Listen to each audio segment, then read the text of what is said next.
अस्सलातु वस्सलामु अला सय्यदुल अंबिया वल मुरसलीन व खातिमुन नबिय्यीन व शाफिउल मुज़नबीन अबिल क़ासिम मुहम्मद अल्लाहुम्मा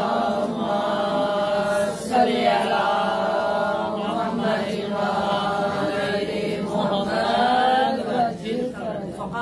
सैयदा फातिमा ज़हरा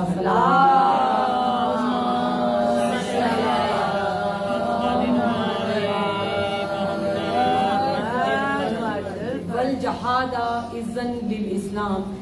जनाब सैयदा के खुतबे की जो जुमले हैं, जो अहकामात जनाब सैयदा ने अपने खुतबे में बयान किए हैं, उनकी तफसीर आपके सामने बयान हो रही है। और जनाब सैयदा के खुतबे के जो जुमले इन 4 मजालिस में हमने अब तक लिए हैं, क्योंकि ये सिलसिला मजालिस की आखिरी मजलिस है, 4थी मजलिस है और आखिरी मजलिस है।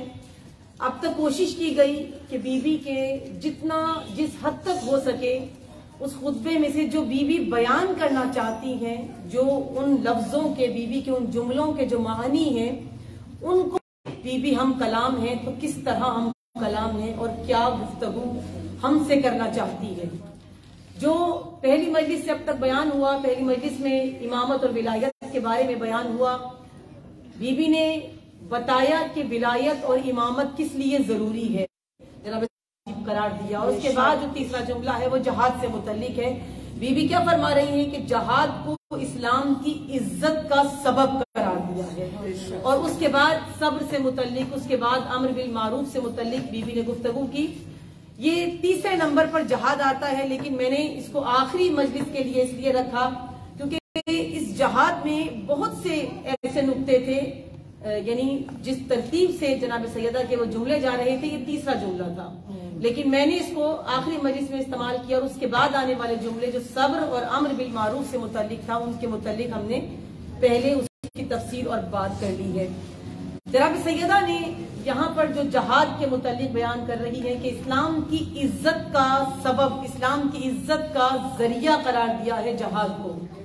हम जो देखते हैं जहाद 2 किस्म का है, एक जहाद अकबर है और एक जहाद असगर है।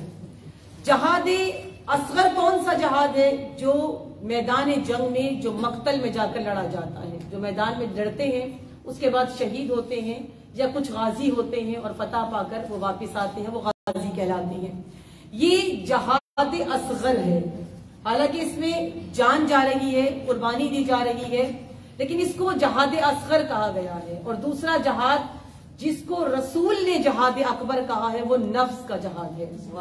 इसको सबसे आखिर में लेने का मतलब भी यही था, क्योंकि आखिरी मजलिस है और कुल का कुल हासिल जो हम चाहते हैं कि जिक्र जनाब सैयदा के जरिए से जो हासिल हो जाए हमें, वो मवाद हमारे जहनों में रहे, वो बात हमारे जहनों में रहे, ताकि हम उसे भूल ना जाएं। आखिर तक कम से कम इस पूरे साल, जो साल गुजरे और दोबारा जब ये अयाम आए, तो कम से कम हमारे अजहान में वो चीज मौजूद हो कि जनाब सैयदा हमसे जब कलाम कर रही थी तो बताना क्या चाहती थी। जहाद क्योंकि 2 किस्म का है। हम खवातीन को जिस जहाद की तरफ जाना है वो जहाद अकबर है। करना मर्दों ने भी है ये जहाद, औरतों ने भी करना है, लेकिन ज्यादातर क्योंकि हमें जहाद असगर का यानी मैदान जंग में जाना हमारे लिए नहीं है, ये मर्दों के लिए होता है, मैदान में उतरना मर्दों के लिए है। लेकिन उस कयाम में, उस जहाद में जो सूरत हाल इस जमाने के एतबार से अगर हम देखें तो जहाद अकबर करना हमारे लिए ज्यादा जरूरी है। हम इस वक्त मीडिया का दौर है, इस वक्त जो हर किसी के हाथ में ये दज्जाल मौजूद है, हर किसी के हाथ में ये गलाजतें मौजूद हैं, हर किसी को बड़ी आसानी से गुनाह मयस्सर आ रहा है। और मैंने एक दर्स में पहले भी बयान किया था कि पहले शायद आप लड़कों को देखते थे कि गली के चौराहों पर आवारा लड़के खड़े होते थे, और ये आवारा लड़के अमूमन स्कूल कॉलेजेस के बाहर आपको ज्यादा नजर आते थे। अब वो बात नहीं है, अब वो आपको इतने नजर नहीं आते हैं, अब इतनी तादाद में खड़े नहीं होते। क्यों? क्योंकि उस वक्त वो जिस लज्जते गुनाह के लिए लड़कियों के कॉलेज या स्कूल्स के सामने खड़े होते थे, अब उनको हाथ में मिल गई है। अब मोबाइल की सूरत में वो चीज उन्हें मयस्सर आ गई है, उसके लिए उन्हें लिए अब किसी कॉलेज स्कूल के सामने जाकर खड़ा होने की जरूरत नहीं है, उनके पास उनके इख्तियार में है और जो चाहे वो उसमें देख लेते हैं। और ये चीज ये दज्जाल खुद माँ बाप ने उनको दिया है, उनको खुद मुहैया किया है, ये गलाजत खुद उनके हाथों में दी है ताकि उससे वो मुस्तफीद हो सके। नस्लें बर्बाद हो रही हैं और इन नस्लों की बर्बादी में सबसे ज्यादा जरूरी यहां पर हो जाता है जहाद अकबर करना, यानी अपनी नफ्स से जहाद करना, अपने नफ्स से लड़ना। और ये सबसे इसीलिए जहाद अकबर कहा गया। जब रसूल का एक लश्कर बहुत बड़ी जंग को फतह करके जब वापिस लौटा और वो लश्कर इस हालत में था कि जिस्म जख्मी थे उनके, जो वापिस लौटे हैं, जो गाजी लौटे हैं, उनके बदन जख्मी थे और बहुत से ज्यादा शहीद होकर आए थे, बहुत ज्यादा शहीद थे, उनके दुखों को वो अपने साथ लेकर आए थे। शहीद का मतलब यानी कितने शहीद हुए, उनके कितने घर उजड़े हैं, कितने बच्चे यतीम हुए, कितनी खवातीन बेवा हुई। इस सब के बाद जब वो काफिला, वो लश्कर जब वापिस लौटा तो रसूल ने कहा मरहबा, मुबारक हो तुम्हें कि तुम जहाद असगर करके कामयाबी से वापिस लौटे हो, अभी जहाद अकबर बाकी है। उन्होंने कहा ये क्या रसूल अल्लाह, इतने खून बह गए हमारे, इतने जख्मी बदन हो गए हमारे, कितने घर उजड़ गए, कितने बच्चे यतीम हो गए, हम पारा पारा आए हैं, हमारे बदन जख्मी है, हम जख्मों से चूर चूर हैं और आप कह रहे हैं जहाद असगर करके आए हो।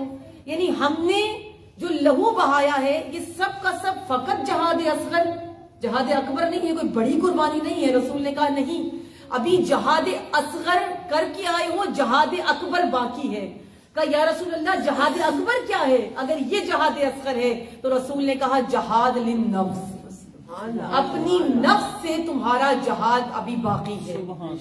हमने जो जहाद करना है, जो सबसे ज्यादा जरूरी है, उस कयाम के लिए जिसकी हम और आप दुआ करते हैं कि इमाम आएंगे, इमाम ज़हूर करेंगे, हमारी औलाद उस लश्कर में शामिल हो, हम उस लश्कर में शामिल हो, इमाम की जियारत हो जाए, तो उसके लिए पहले जहाद अकबर से गुजरना होगा। पहले उस जहाद में गाजी होकर वापिस लौटना होगा, उसके बाद आप उस कयाम की तरफ या उस जहाद की तरफ जाएंगे जो इमाम असर ने करना है, यानी उसके सिपाही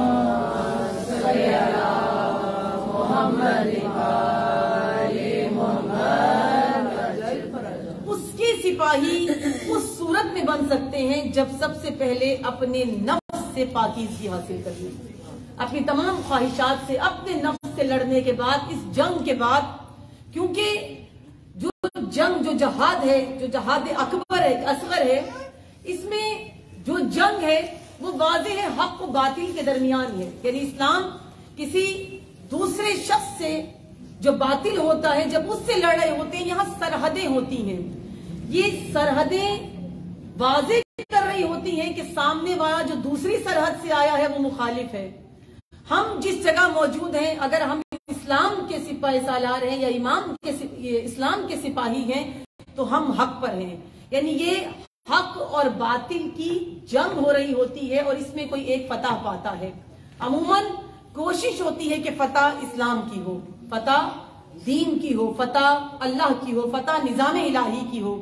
जब इस मरहले पर पहुंचते हैं हक व बातिल के, तो यहां पर फतह इस्लाम पाने की कोशिश करता है, सिपाही इस्लाम की फतह की कोशिश करते हैं। लेकिन जब दूसरा मरहला आता है, यानी जहाद अकबर का मरहला आता है, जहाद बिन नफ्स का मरहला आता है, यहां पर भी सरहदें होती हैं, यहां पर भी हक और बातिल होते हैं। हम ये समझते हैं फकत वहां पर उस जंग में जो तलवार या गोलियों से या बमों से लड़ी जा रही है, नहीं, इसमें भी आपके सामने बातिल है और एक तरफ हक है। खुदा ने आपके नफ्स को दो रास्ते अता किए हैं, एक रास्ता हक का है, एक रास्ता बातिल का है। आपने ये देखना है कि मैंने किस रास्ते को चुनना है, मैंने कौन सा रास्ता इख्तियार करना है। अब आपका चुनाव ये जहाद अकबर है। अब आपने जो चुना है, अगर हक की तरफ चले हैं तो ये रास्ता आसान नहीं है। अगर जहाद बिन नफ्स भी है ना, जिस तरह मैदान में जाना आसान नहीं है, आपको यकीन होना चाहिए मैदान में हर कोई नहीं जा सकता, हर कोई इस काबिल नहीं होता के मैदान में उतरे, या हर कोई खातून इस काबिल नहीं होती कि अपने शौहर को मैदान में भेजे या अपने भाई को मैदान में भेजे। ये हौसला हर किसी में नहीं होता। क्यों? क्योंकि ये यकीन कामिल होता है कि बचकर वापिस आना मुश्किल है। ये यकीन होता है कि या शहादत है या गाजी बन के लौटेंगे, यानी पता होता है कि शहादत है, हो सकता है कि कुछ बाकी ना रहे आपका। इस यकीन के साथ मैदान में उतरते हैं तो वहां उतरना भी मुश्किल है और इस नफ्स के जहाद में उतरना भी मुश्किल है। जब उस जहाद में जो मैदान में जाते हैं, जिस तरह मैंने कहा कि हर कोई नहीं जाता, मैं बहुत आराम आराम से समझाने की कोशिश कर रही हूँ ताकि आपके अज़हान में बात चली जाए और मैं ये पैगाम जो आखिरी मजलिस का है वो आप तक पहुंचा सकूं।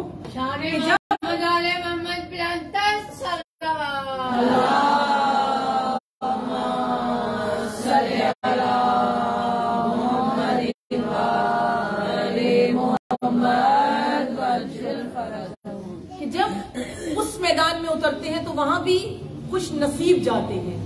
इस जहाद के मैदान में जो बीवी ने कहा है कि इस्लाम की इज्जत का सबब बनता है। अगर मैं फकत पहले जहाद असगर की बात करूं, वो मैदान में उतरने वाला जहाद, हर कोई इस काबिल नहीं कि खुदा उसको मैदान कताल में बुला ले।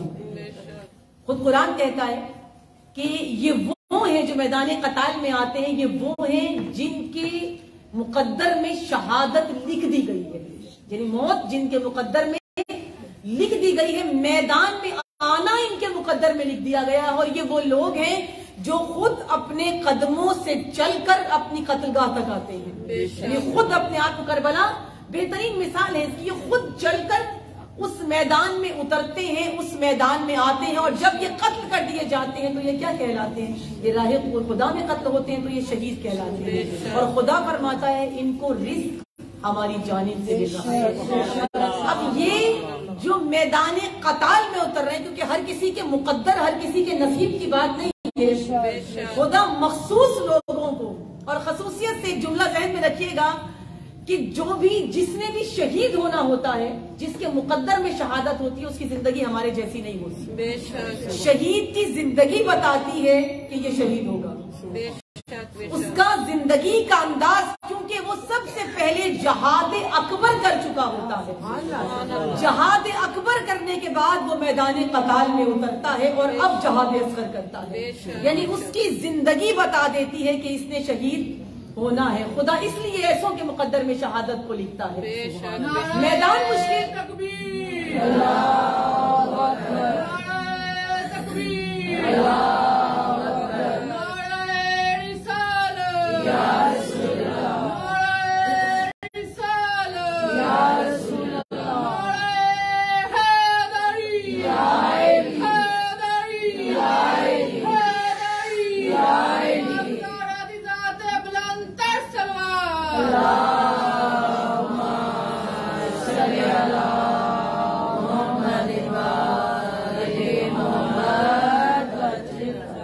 कैसे जहाद अकबर करके उतरते हैं मैदान में, कैसी इनकी जिंदगी होती है। अगर आप ज्यादा दूर ना जाएं, बल्कि अपने जमाने में अगर हम देखें, कासिम सुलेमानी, अक्सर जगह पर कासिम सुलेमानी की बाकायदा मजालिस हुई है। जब उनकी शहादत हुई तो उसके बाद मेहदी मुहद्दस और कासिम सुलेमानी की मजालिस हुई तो लोग हैरत कर रहे थे, इनकी मजलिस क्यों कर रहे थे, इनकी ऐसाले सवाब की मजलिस क्यों बनती है।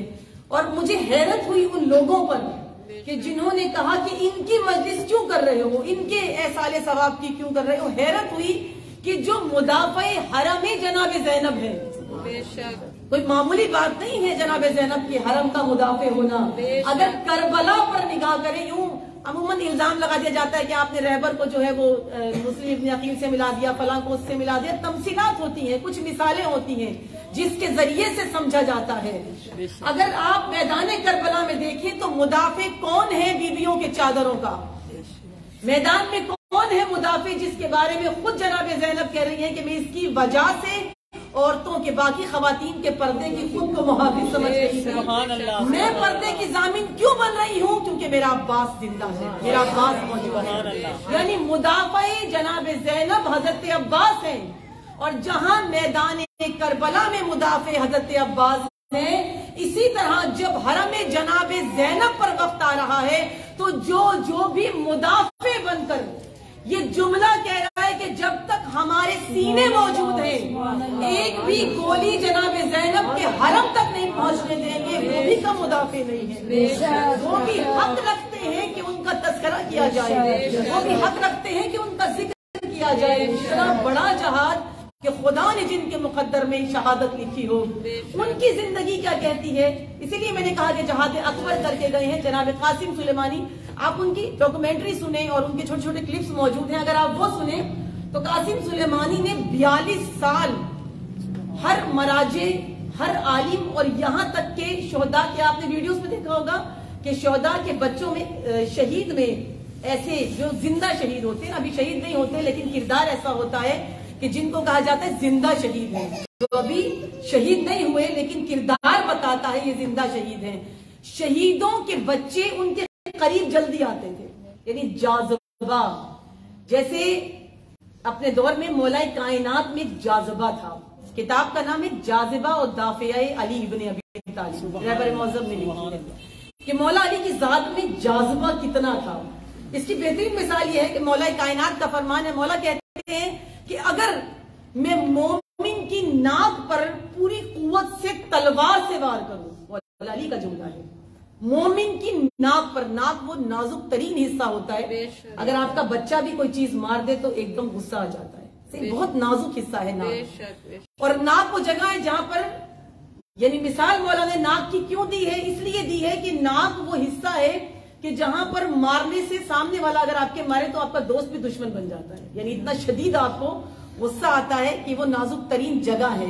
मौला अली फरमाते हैं कि अगर मैं मोमिन के नाक पर पूरी कुव्वत से तलवार मारूं और तलवार मार कर उसे कहूं कि मुझसे बुग़्ज़ रखे, तो वो तब भी मुझसे बुग़्ज़ नहीं रखे। मुझसे तलवार खाकर भी वो अली से बुग़्ज़, अली से अनाद, अली से नफरत नहीं करेगा। और अगर मैं मुनाफिक को पूरी दुनिया के खजाने लाकर भी दे दूं और उसे कहूं कि मुझसे मोहब्बत कर ले, तो वो मुझसे मोहब्बत नहीं करेगा। दुश्मनाने अहले बैत पे लानत, दुश्मनाने अहले बैत पे लानत, नारे हैदरी, हैदरी, शुदिए मोहम्मद आले मोहम्मद, बुलंदतर सलावत।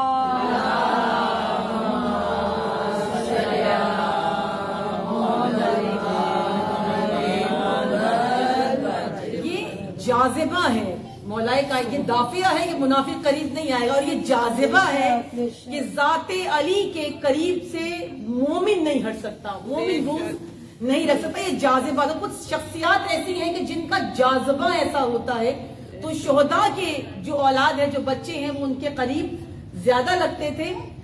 तो ये लिखा हुआ भी है और उनकी उसमें भी यानी कि मौजूद है यूट्यूब पे, अगर आप देखें तो वो शोहदा के बच्चों से, मराजे उज़ाम से, उलमा से कहते थे, 42 साल तक कहते रहे कि मेरे लिए शहादत की दुआ करो। यानी कितनी शहादत से मोहब्बत है, ये इश्क शहादत है कि मेरे लिए दुआ करो, मैं शहीद हो जाऊं। ये वो हस्ती है जिसके लिए एक मकाम ऐसा आया लबनान में कि जब एक बिल्डिंग ऐसी थी, क्योंकि अमूमन हसन नसरुल्लाह को इस तरह से लेके जाया जाता है कि किसी को पता नहीं चलता कि वो कहां पर है, तो उस वक्त के मराजे और हसन नसरुल्लाह ये एक बिल्डिंग में मौजूद थे और इसराइल को पता चल चुका था ये किस जगह पर मौजूद है, किस बिल्डिंग में मौजूद है। और उस वक्त लेजर्स के जरिए से, क्योंकि सबसे जदीद असलाह अमेरिका इसराइल के पास है, लेजर्स, मिसाइल, ये सब तैयार थे हमला करने के लिए उस बिल्डिंग पर। और वक्त के मराजे और हसन नसरुल्लाह को यानी बस अब ये कंफर्म था कि अब ये मार दिए जाएंगे, शहीद कर दिए जाएंगे। उस वक्त दो शख्सियात, ये कासिम सुलेमानी, ये जब वो मुदाफे बन के यहाँ पर आए हैं, इराक आए हैं और शाम गए, इससे पहले जब वो लबनान में है, ये दो हस्तियां, एक अम्माद मुगनिया और एक कासिम सुलेमानी, इन दो हस्तियों ने अपनी भरपूर ताकत के साथ इन दो मशहूर हस्तियों को, उस वक्त के अजीम तरीन हस्तियों को बचाया है। ये दो हस्तियां थी जो दिफा करने वाली थी और बचाने वाली थी। यानी इनकी जिंदगी बता रही है कि इन्होंने शहीद होना है, शहीद की हयात, शहीद की जिंदगी, जहाद अकबर करके अब ये जहाद असगर की तमन्ना कर रहे हैं कि परवरदिगार हमें वो मौत नसीब करे। और जिस तरह खुदा ने कुरान में कहा कि ये खुद अपने कदमों से चल के अपनी कत्लगाह तक आते हैं, खुद मक्तल में आते हैं और इनके नाम, उनके मुकद्दर में खुदा शहादत को लिख देता है और ऐसे नहीं लिखता कि मैदान में उतरे और शहीद हो जाए, बल्कि कुछ ऐसा कर जाते हैं कि रहती दुनिया तक उनका नाम बाकी रह जाता है, उनका काम बाकी रह जाता है, उनका किरदार बाकी रह जाता है, उनकी गुफ्तगू बाकी रह जाती है, उनका अमल बाकी रह जाता है। इधर दिफा किया है जनाब ज़ैनब के रोजे का और परवरदिगार आलम ने अपने वादे को पूरा करते हुए रहती दुनिया तक नाम बढ़ाया। के लिए बुलंद से बुलंदतर सलावत।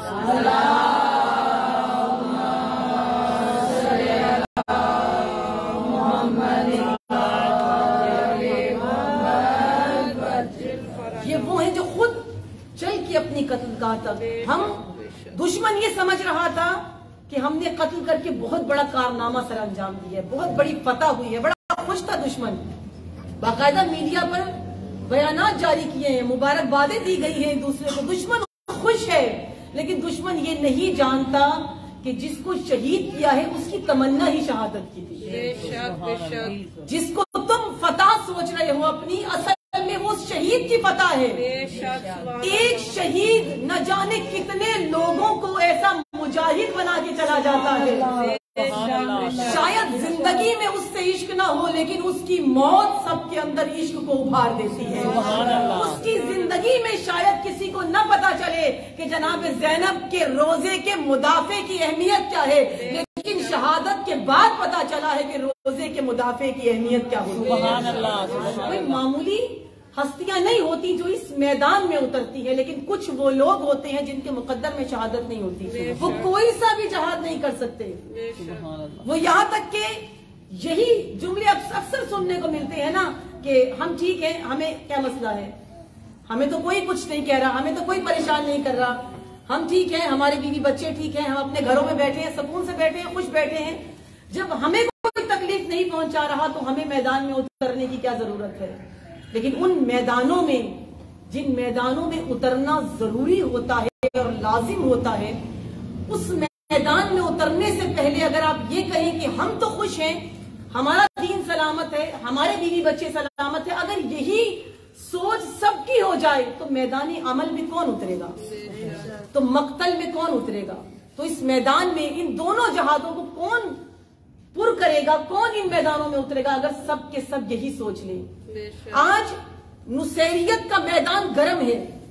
आज आपने देखा है ना मिंबरों पर किस तरह नुसैरियों की भी तारीफ की जा रही होती है। आज नुसैर वो जिसको खुद अली इब्ने अबी तालिब अपनी तलवार से खुद काट रहे हैं, जिनका जुर्म इतना बड़ा, कोई मामूली बात नहीं होती। आपने अक्सर रिवायतों में सुना होगा, अब अमूमन हम खुश होते हैं कि भाई नुसैरी है, हाँ ये बड़ी खुशी की बात है कि फला नुसैरी है।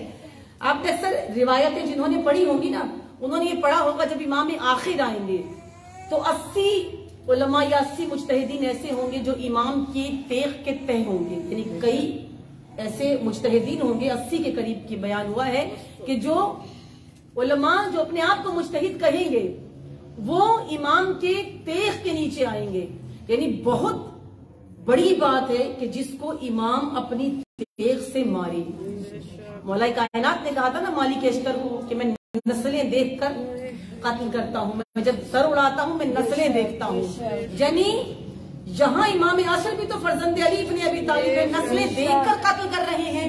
यानी बड़ी बात है कि मौला अपनी तलवार से उनको कत्ल कर रहे हैं। यानी लानत होगी उन पर कि इमाम की तलवार से उनके सर काटे जाएं, और अली इब्ने अबी तालिब अपनी तलवार से उन नुसैरियों के सरों को काट रहे हैं, उनको जलाने का हुक्म दे रहे हैं। यानी बहुत बड़ा जुर्म किया है, बहुत बड़े मुजरिमीन है। आज उन मुजरिमीन का दिफा किया जाता है, आज उन मुजरिमीन की तारीफ की जाती है। आज वो मुजरिमीन हमारे मिंबरों पर आते हैं, हमारे मिंबरों पर आकर ये क्या है, यहाँ पर हमारा फरीजा होता है जहाद करने का, ये जहाद है।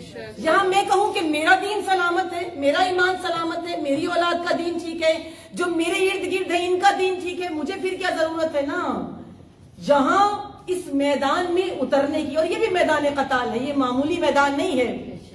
क्यों ये मैदान बाकी मैदानों से मुश्किल है? तलवार से कत्ल होकर खत्म हो जाता है, इंसान शहीद हो गया। लेकिन ये मैदान वो है जहाँ ताने भी सुनने पड़ते हैं, जहाँ तशने भी सुनने पड़ते हैं, जहाँ बुराइयां भी सुननी पड़ती हैं, जहां लोग आपको बुरा भी कहेंगे, जहां लोग आपकी तरफ देखकर मजाक भी उड़ाएंगे, जहां लोग आप पर कुफ्र के फतवे भी लगाएंगे, जहां लोग आपको शियत से बाहर निकालने के फतवे, सब सारे फतवे लगेंगे आप पर, लेकिन मैदान में उतरना तो पड़ेगा। नारे मैदान में हैदरी हैदरी हैदरी खानदान ज़हरा पे बुलंदतर सलावत।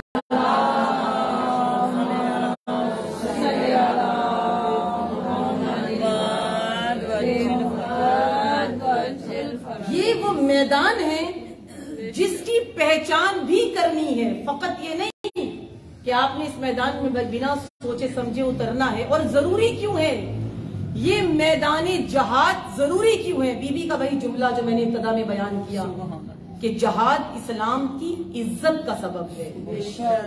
ये जहाद भी, अगर इस्लाम की इज्जत हमने इस्लाम से शरफ पाया है, हमने इस्लाम से इज्जत पाई है। जब इस्लाम से इज्जत पाई है तो इस्लाम की इज्जत भी तो करनी है। इस्लाम को बाशरफ बाइज्जत भी तो हमने बनाना है। उस इस्लाम की, उस दीन की, उस तौहीद की बका के लिए भी तो हमने जाना है। और नई नस्ल का फरीजा क्यों बनता है? क्योंकि इमाम हसन अस्करी अलैहिस्सलाम का फरमाना है,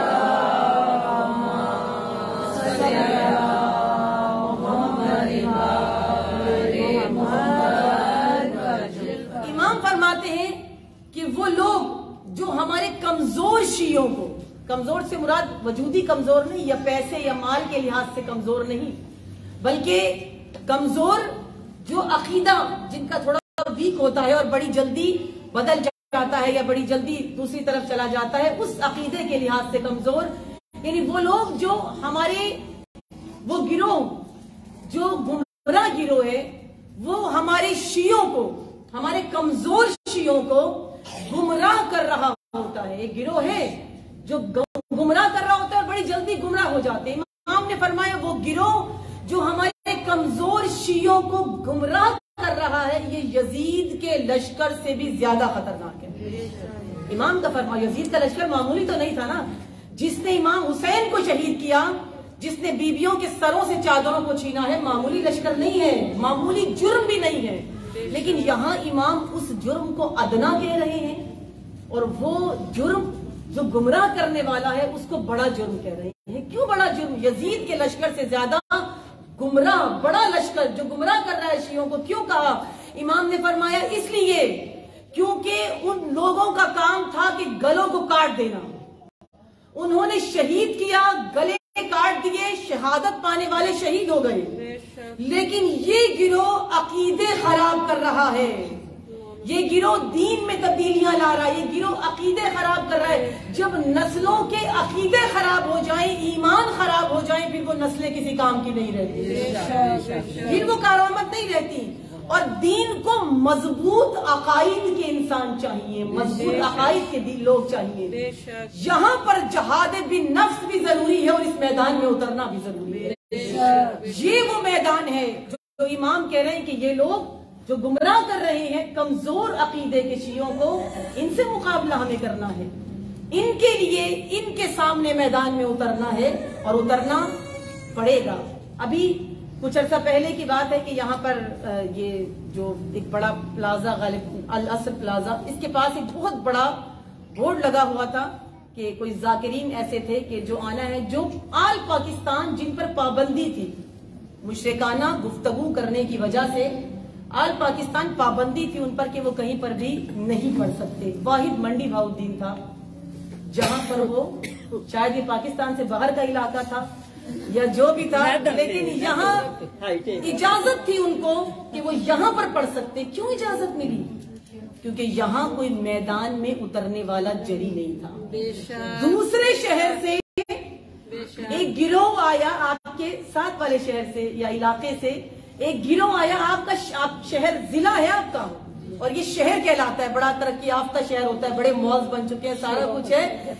यहाँ वो शऊर नहीं था, लेकिन एक गांव से, आपके साथ के गांव से एक पूरा गिरोह उठकर आया, जिन्होंने आकर यहाँ पर कहा कि इसको पढ़ने नहीं देंगे। मुशरिकाना सोच और मुशरिकाना गुफ्तगू की वजह से कहा कि नहीं। गांव के लोग उठकर आए ये बताने के लिए कि नहीं पढ़ने देंगे, और यहाँ पढ़े लिखे लोग जो अपने आप को समझते हैं कि हमसे बड़ा कोई मौलाई नहीं है, उनको शऊर था, लेकिन यहाँ के लोगों को ये शऊर नहीं था कि ये मिंबर पे आना भी चाहिए, और उन्होंने नहीं आने दिया। नहीं, ये वो मैदान जंग है। वो बुरे मने अपने इलाके में भी बहुत कुछ सुना, हमारे इलाके से भी उनको बहुत कुछ कहा गया, लेकिन ये जुर्रत है, ये वो जुर्रत है जिस जुर्रत के मैदान में हर कोई नहीं उतर सकता। इस मैदान में उतरने के लिए उसवा फातिमी चाहिए, इस मैदान में उतरने के लिए उसवा ज़ैनबी चाहिए, इस मैदान में उतरने के लिए इतनी जुर्रत चाहिए कि सबके तानों को बर्दाश्त करके आप कह सको हक अलग है और बातिल अलग है।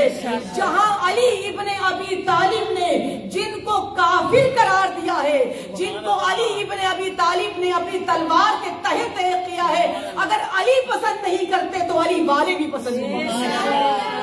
जिंदाबाद हुसैनियत, जिंदाबाद हुसैनियत, जिंदाबाद यजीदियत, मुर्दाबाद, यजीदियत, मुर्दाबाद, बैत के दुश्मनों पे लानत, बेशुमार, बैत के दुश्मनों पे लानत, बेशुमार, नारे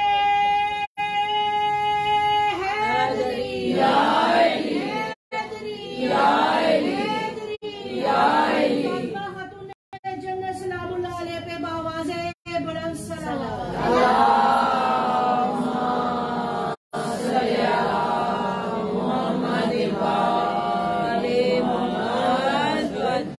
आज ये मैदान गर्म है और इस मैदान में उतरने की जरूरत है, फिर बर्दाश्त करना होगा, और उस बर्दाश्त के साथ सबसे पहले अपने नफ्स से है। क्या मैं लोगों में मशहूर होना चाहती हूँ, या लोग ही मुझे अच्छा कहें, किसी की निगाह में मैं बुरी ना बन जाऊं, कोई मुझे बुरा ना कह दे? यही तो है ना नफ्स की ख्वाहिशात। क्या है? मैं सबकी नजरों में अच्छी रहूं, मैं सब मेरी तारीफ करें, सब मुझे अच्छा कहें, सब मेरे सामने वाह वाह करें, सब मेरे बारे में तस्करा करें, सब कहें कि मैं अच्छी हूं। फिर ये कैसा जहाद है? फिर आप कैसे हुसैनी हैं? फिर आप कैसे अलवी हैं? फिर आप कैसे फातिमी हैं? अली तो वो है कि जब अली मैदान हक व बातिल में फर्क के लिए उतरे हैं तो खुद मौलाए कायनात के अपने लश्कर के लोग जो खारिजी थे खुद मौलाए कायनात से जुदा हो गए थे। वो तो खुद मौला अली के गले पर तलवार रखकर खड़े हो गए थे, लेकिन अली हक से नहीं हटे, मौला कायनात हक से नहीं हटे।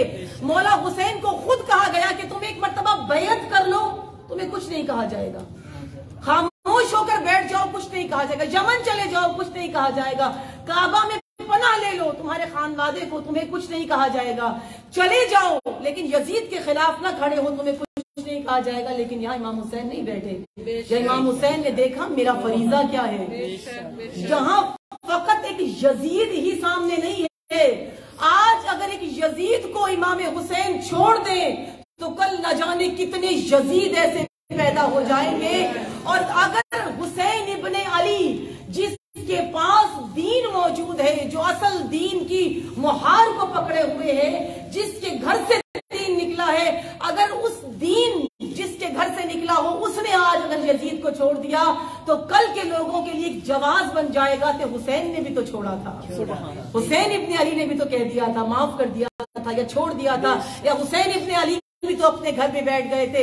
यही जनाब सैयदा ने किया कि अगर आज खामोशी इख्तियार कर ली इस निजाम पर जो अपनी मर्जी का कायम करके लाए हो, आज इस निजाम खिलाफत पर, आज इस सकीफा पर अगर खामोशी इख्तियार कर ली जाए, आज अगर इमामत के हक में न बोला जाए, आज अगर एक अकेली औरत होकर दिफाई इमामत न किया जाए तो कल ये खामोशी लोगों का जवाब बन जाएगी कि नबी की बेटी भी तो खामोश थी। जवाब बना लेते लोग। इसीलिए जनाब सैयदा मैदान अमल में उतरी आपको और मुझे बताने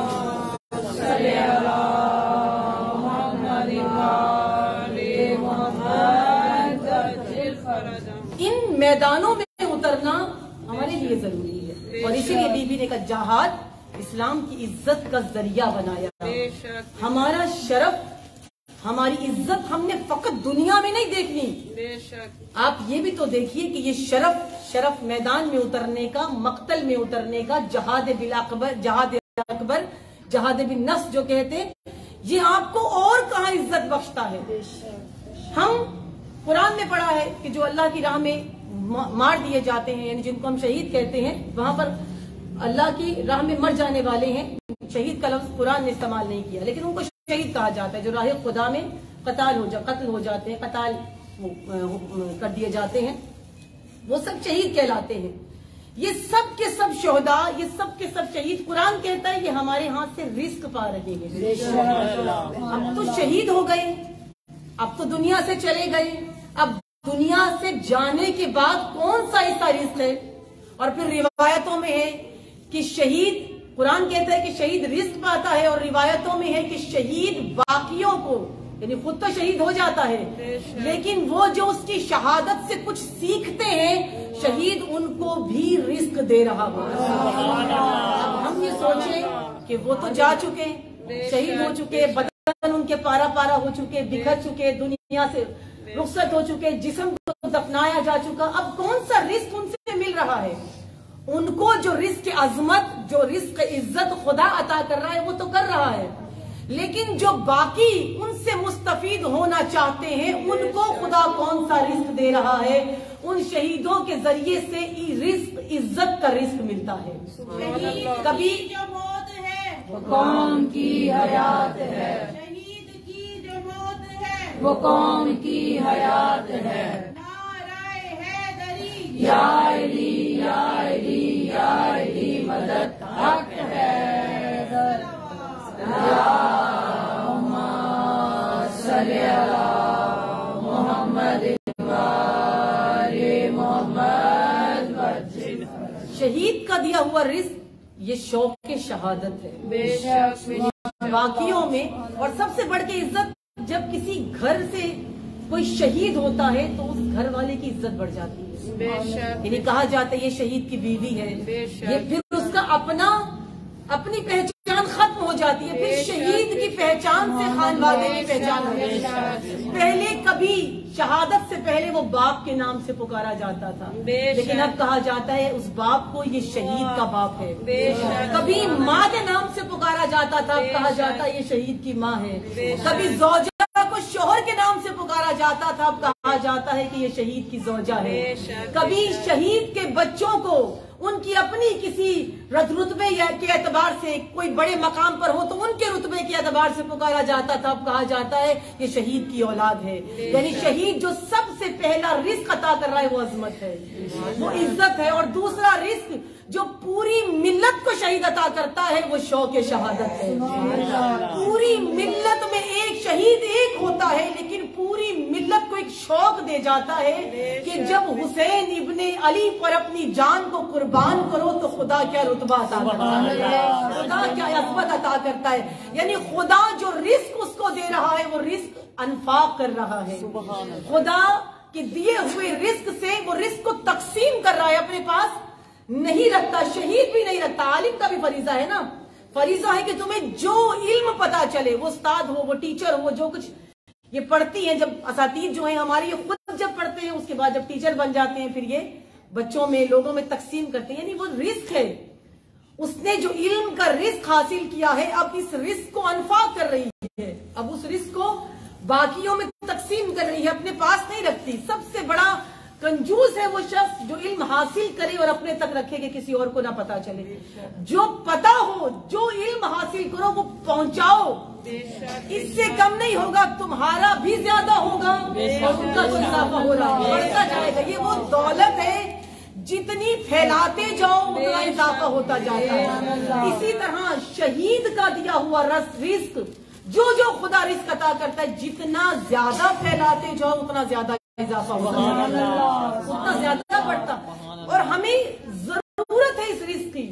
जैसे आप जब खाना खाते हैं और 1 या 2 टाइम अगर आपको खाना ना मिले तो क्या आलम होगा आपका। सुबह को जब आप उठें आपको कुछ ना मिले, आपका क्या आलम होगा, आपकी रूह का, आपकी वजूद का क्या आलम होगा, आपसे उठा नहीं जाएगा।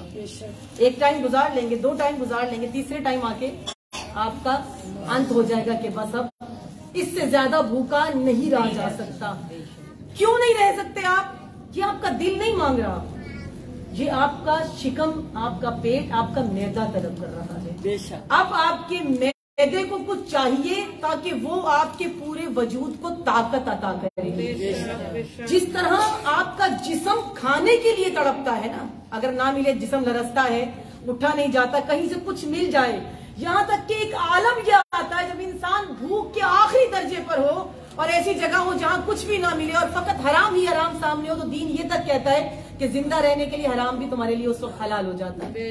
यानी अगर जिंदा रहना है तो उस मौके पर जहाँ कुछ भी ना हो, उस वक्त आपने वजूद को बचाने के लिए, नेमत इलाही बचाने के लिए आपके लिए वो हराम भी हलाल है एक मौके पे आके। यानी इतनी तड़प होती है। अगर ये तड़प जो शिकम या मैदे को खुराक की हो रही है, इसी तरह आप में ये तड़प आपकी रूह को भी होनी चाहिए। हमारी रूह तड़पे इल्म के लिए, हमारी रूह तड़पे मारिफत के लिए, हमारी रूह तड़पे उस रिस्क के लिए जो खुदा देना चाहता है, हम लेना नहीं चाहते। हम कब तड़पेंगे? ये जो आपके सामने 4 दिन बयान हुआ, जनाब सैयदा क्या कह रही हैं? ये जितनी मारिफत दे रही है वो इसलिए दे रही है कि तुम तड़पो, तुम्हारी रूह तड़पे अंदर से कि हाँ मुझे पाना है, मुझे और सुनना है, मुझे और बता। जनाब सैयदा से कहा जाए बीवी मुझे और बताएं, मुझसे और हम कलाम हो, मुझसे और गुफ्तगू करें। जब नहजुल बलागा खोली जाए तो दिल करे कि और पढ़ लें। अली मुझसे कुछ क्यों ऐसा हो? मेरी रूह तड़प रही हो, मेरी रूह सैराब ना हो जब तक कि मैं मजीद न सुन लूं। मेरी रोज की खुराक बन जाए नहजुल बलागा, मेरी रूह की ग़िज़ा बन जाए नहजुल बलागा, मेरे रूह की ग़िज़ा बन जाए कुरान, मेरे रूह की ग़िज़ा बन जाए जनाब सैयदा के खुतबात, मेरे रूह की ग़िज़ा बन जाए जनाब फातिमा तुज़ ज़हरा, जनाब ज़ैनब सलामुल्लाह अलैहा के जुमले। मेरी रूह तड़पे कि किसी तरह की कलाम करें और मैं इनसे ये रिस्क लेती चली जाऊं। रूह में ये तड़प कब पैदा होगी? रूह में ये शिद्दत कब पैदा होगी? नहीं होती, हर रूह में नहीं होती ये शिद्दत पैदा। ये रूह में कब पैदा होती है? आप में से 50% वो होंगे जो ये सोच रहे होंगे कब उतरे, कब खत्म हो, कब गुफ्तगू खत्म हो, कलाम लंबा हो गया, बात लंबी हो गई। लेकिन कई दिल ऐसे होंगे जो होंगे कि हाँ कुछ और पढ़ा जाए, कुछ और कहा जाए, कुछ और क्यों कहा जाए ना मेरे लिए, इसलिए कहा जाए कि ये रूह सैराब हो रही है इसके जिक्र से, उन कलमात से जो फातिमा हमसे कहना चाहती है, उस रिस्क को जो बीबी 1400 साल पहले से हमें देना चाहती है। शायद हम गाफिल थे, हमारे शिकम में वो रिस्क नहीं गया, हम उन जायकों से नावाकिफ हैं कि जो आइमा मासूमीन हमें देना चाहते हैं। अगर एक मर्तबा खुदा, अगर एक मर्तबा वो जायका चख लिया जाए, वो लज्जत आपको महसूस हो जो इनके कलाम में है, आप कभी वो कलाम पढ़ना।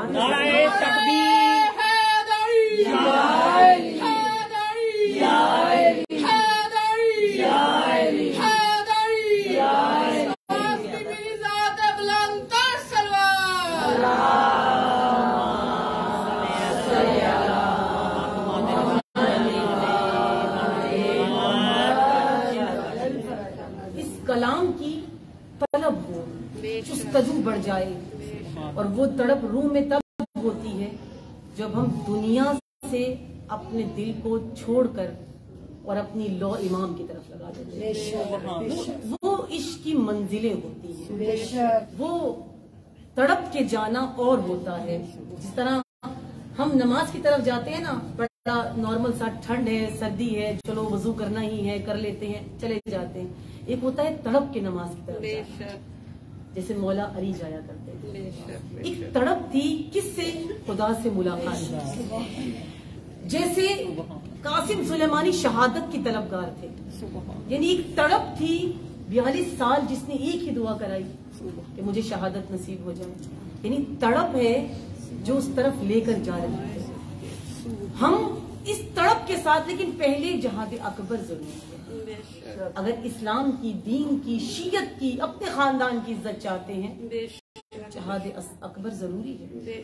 हम जिन मीडिया में और इन सब खासतौर पे जवान नस्ल जिसमें मुब्तला है, ये, और मैं बार बार कहती हूँ, ये इश्क और आशिकी, इन चक्करों में जो मुब्तला होकर आपने सब कुछ अपना दफन कर दिया, खानदानी इज्जतें, खानदानी हुर्मतें सब खत्म कर दी हैं। ये सबसे ज्यादा नुकसानदेह चीज है आपके अपने अकाइद, आपके वजूद के लिए, आपकी रूह के लिए।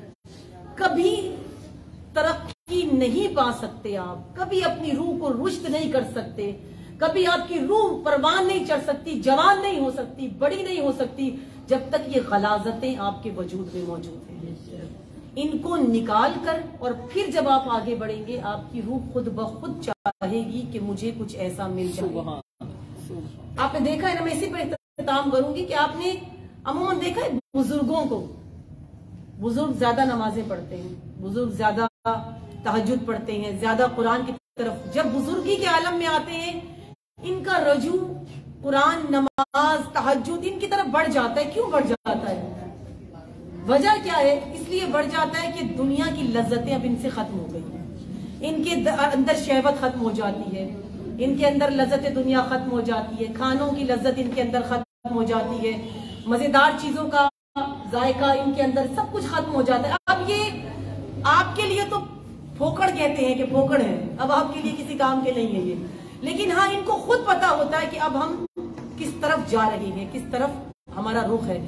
जब दुनियावी लज्जतें खत्म होती हैं, फिर ये आखिरत की तरफ जाते हैं, है ना। अक्सर बुजुर्ग आपने देखे, ज्यादातर बुजुर्ग उस वक्त नमाज, रोजे, तहज्जुद, हज उस वक्त इन्हें याद आता है, फिर बीमार भी हो जाते हैं, फिर वो रोजे भी नहीं रख पाते हैं, फिर उसके मसाइल शुरू हो जाते हैं, हम क्या करें, हम रोजे नहीं रख सकते, हम किसको हदिया करें। यानी उस वक्त जवानी गुजार कर अब इन्हें ख्याल आता है। क्यों? क्योंकि अब शहवतें खत्म हो चुकी हैं, अब इश्क दुनिया खत्म हो चुका है। ये कैफियत 19-20 साल की उम्र में हमारी हो, ये कैफियत हमारी हो, यानी शहवतें दुनिया खत्म हो जाए।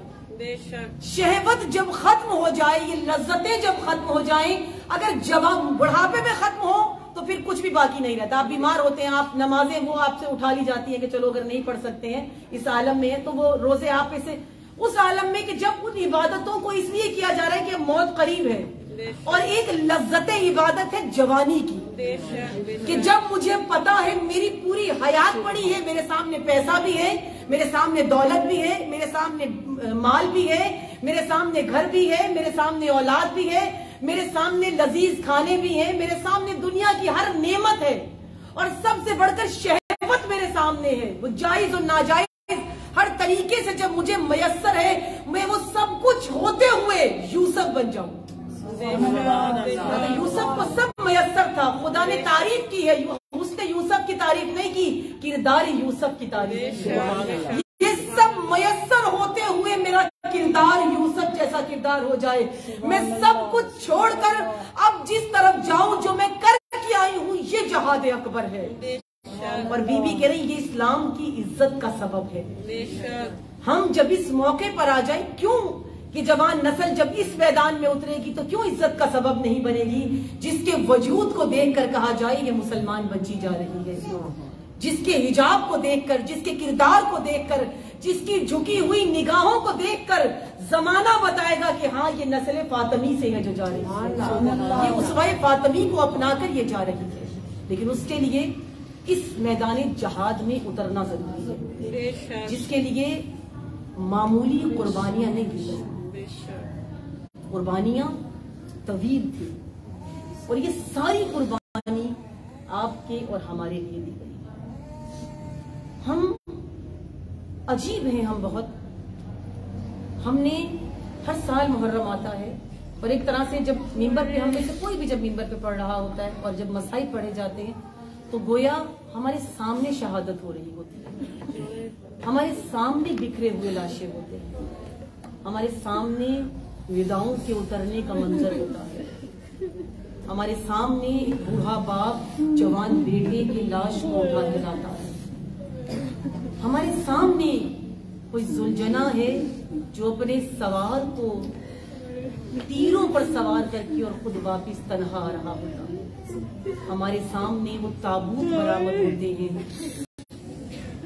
कि जो हसरत होती है कि हम होते तो ताबूत में लाश लेकर आते, हमारे सामने वो मंजर होते हैं कि कैसे टुकड़े टुकड़े बदन करबला की रेत पर पड़े हुए थे, हमारे सामने मंजर होते हैं कि कैसे नबी की बेटी रोती हुई दरबार से वापस आई है।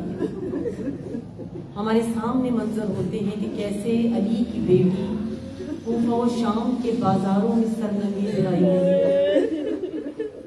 उसके बावजूद हमें ये समझ नहीं आती कि हमने कौन सा रास्ता अपनाना है, जिसके लिए इतनी कुर्बानियां दे दी, जिसके लिए रिदा दे दी, जिसके लिए इज्जतें दे दी, जिसके लिए भाई कुर्बान कर दिए गए, बेटे कुर्बान कर दिए गए, हम फिर भी नहीं समझते। हम फिर भी उस दुनिया के दलदल में मौजूद हैं।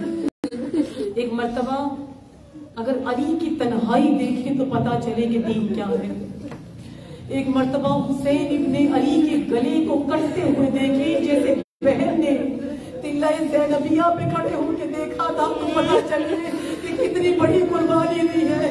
एक मर्तबा फकत सोच ले अपने ज़हनों में कि कैसे हुसैन मैदान करबला में चलते जा रहे थे, कहीं से जवान भाई का एक हाथ एक बाजू मिला, कहीं से जवान भाई का दूसरा बाजू मिला। उस वक्त हुसैन इब्ने अली का क्या आलम होगा।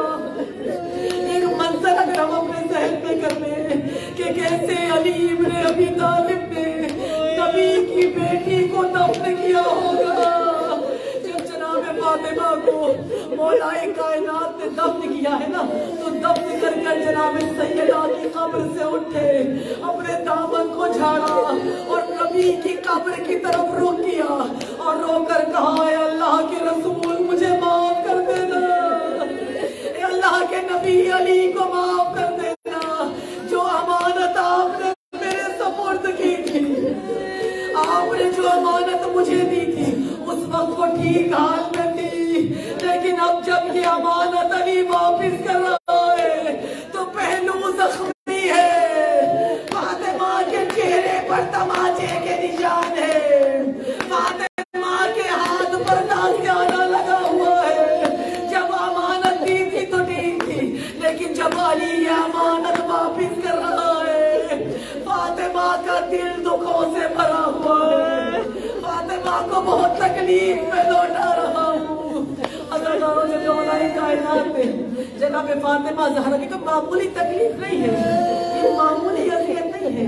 जब ये जनाजा तैयार होकर जा रहा था ना, मैं खासतौर पे कहूंगी जवान नस्ल से, एक मर्तबा इस दर्द को, अपने दर्दों को हटाकर, एक मर्तबा इस दर्द को अपने ज़हन में रखकर इस दुनिया को जरूर सोचना कि वो आलम है जब फातिमा का जनाजा उठाया जा रहा है। वो फातिमा जिसने वसीयत की है कि अली मेरे जनाजे में कोई शामिल न हो, अली मेरे कब्र का निशान मिटा देना, अली मेरे गुस्ल कफन में कोई ना आए, अली मेरे मरने की खबर किसी को न देना, अली मेरा जनाजा तन्हा उठा के लेके जाना। वो आलम है जब फातिमा का जनाजा उठाया जा रहा है और उस आलम में पीछे से किसी के कदमों के चलने की आवाज आ रही है। मौलाए कायनात कहते हसन बेटा जाओ, जो आ रहा है उसको माजरत करना, उसको कहना कि फातिमा की वसीयत है कोई मेरे जनाजे में ना आए, उसको कह दो कि नबी की बेटी के जनाजे में शामिल ना हो। अगर इमाम हसन जब पीछे गए हैं ना, तो देखा कि नन्ही सी बहन है जो नंगे पांव चलती हुई माँ के जनाजे के पीछे आ रही है। इमाम हसन जनाजे के पीछे आ रही है, बाबा ज़ैनब से घर में रहा नहीं गया। मौलाए कायनात ने जनाजे को छोड़ा और फौरन पीछे मुड़े और मुड़ के कहा, ज़ैनब अभी अली जिंदा है, ज़ैनब अभी हुसैन जिंदा है, ज़ैनब कोई देख लेगा, मेरी बेटी मदीने की गलियों में बाहर ना आना।